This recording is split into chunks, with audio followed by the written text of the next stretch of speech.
le 28 juillet dernier, lors de la cérémonie d'ouverture des Jeux Olympiques, le monde entier a pu assister à une scène de décapitation fondatrice d'un nouveau régime. Devant une conciergerie embrasée par un retour de flamme vengeur, apparaît Marie-Antoinette, qui porte sa tête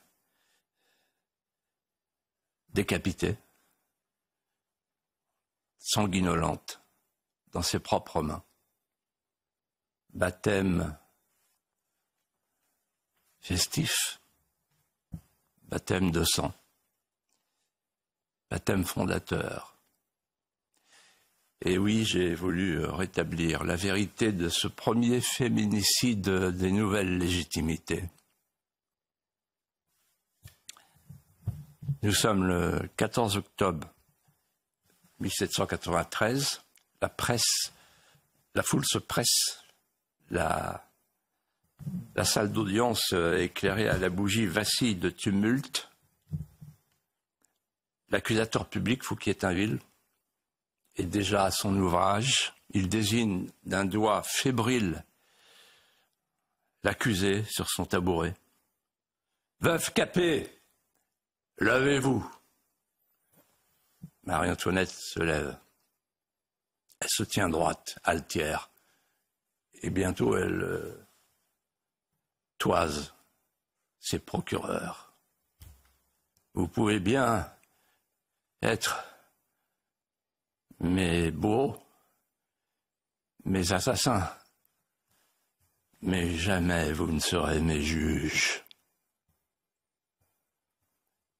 Les jurés ont résolu, avant de la faire mourir, de la flétrir, de la faire souffrir,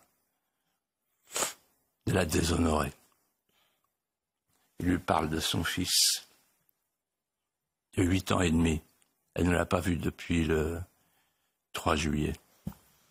Elle appelle son chou d'amour. Avant de tuer la reine, on va tuer la mère.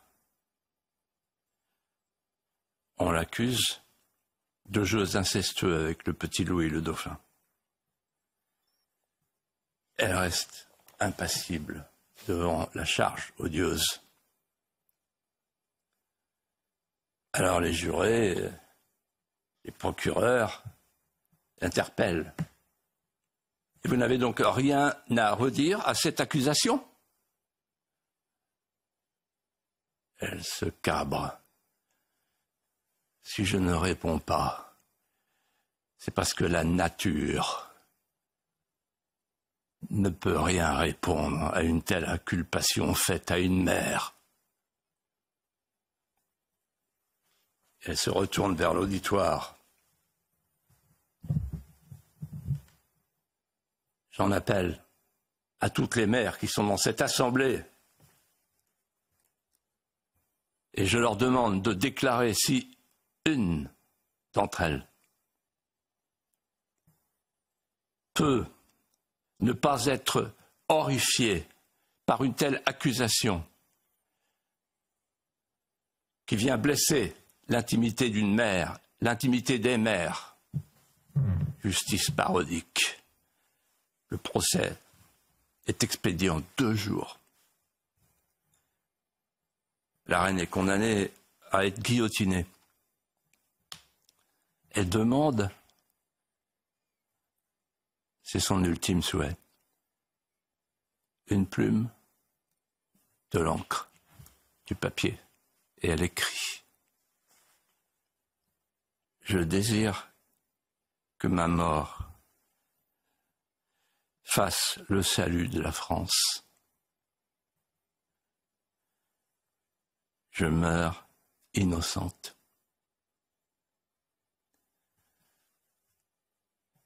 On lui lie les mains dans la charrette d'infamie. Et sur l'estrade, elle marche par inadvertance sur le pied de son bourreau.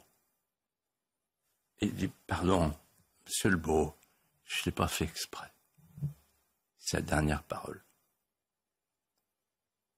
Jusqu'au bout, l'élégance française. Jusqu'au bout du sacrifice, l'immolation. Le premier féminicide qui laisse une tache indélébile sur le nouveau régime.